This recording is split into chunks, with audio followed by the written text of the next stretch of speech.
upstanding citizens. Rather, not so much upstanding citizens. They don't treat them as anything, quite frankly. They're detritus to be thrown at the side of the road just like this guy did. So the point here is you start looking at these things, and I went down to Louisiana, spent the week in New Orleans and Houma, Louisiana, which is on the Gulf, which is where Dominique is from. And I was able to spend time with the police. They took me to every single dump site where the bodies were dumped. Now this, again, is the kind of veracity that you're looking for in your story. You can fictionalize any of it, but once you get the flavor of it, there's just nothing like it. Now, the next step is what works and what doesn't work in terms of choices.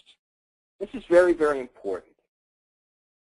I put up here, it says Trails of Murder.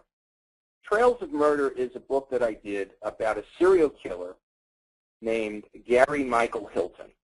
Serial killers always have middle names. And Gary was a guy who quite intelligent. He's actually on genius IQ. And I was fascinated by this case because when it broke because a woman named Meredith Emerson was kidnapped off Blood Mountain in Georgia, New Year's Day, 2008. And I started following the case. And I did exactly what I'm telling you guys to do. I found it on the web. I started following it. And then I started looking into it and making calls. And eventually I was able to get a contract, and it was a small contract from a publisher to do this. Now, it was a very fertile area to explore because Gary was a serial killer who was, as I discovered, who was not born that way. He was made that way. I'm sorry. He was made. In other words, life experiences entered into this, and it wasn't just a question of abusive background. There were a whole bunch of other things involved with this story. And as I dug into it, I became really fascinated by certain details, and I'll just point one of them out, which is that he had shot his stepfather when he was 14 for various reasons. The guy didn't die. They put him in an institution for 6 months, diagnosed him as schizophrenic, gave him medication. Next thing you know, they let the guy go. He's 14. Guess what happens when he's 17? He enlisted in service during the Vietnam War. They didn't care. They just took him. Now, the kicker to this is that he gets assigned during the Vietnam War to the European Theater of Operations. Of course, there's no war going on then except for the Cold War. He's in Germany, and he's in the Davy Crockett platoon. Now, this is, again, is something you can look up later. We'll talk in a couple of minutes about sources.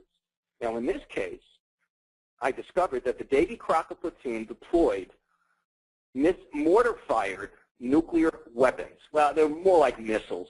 I shouldn't say mortar. They were like small missiles on missile launchers that were deployed throughout West Germany.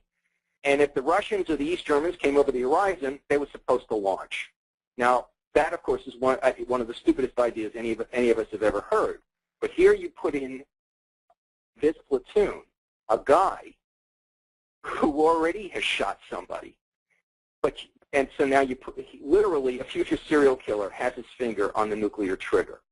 Now, he winds up having a nervous breakdown. He sort of has the same reaction a lot of us would have. Guess what happens? He's institutionalized the second time. They give him meds a second time, and they let him go, and they don't track him. And eventually, he winds up killing 4 people throughout the South. 1 in Georgia, 1 in Florida, 2 people in North Carolina. Now, this all might sound like a good story. I still think it's a good story. But there was a big problem. And this is the second point here. What works, what doesn't?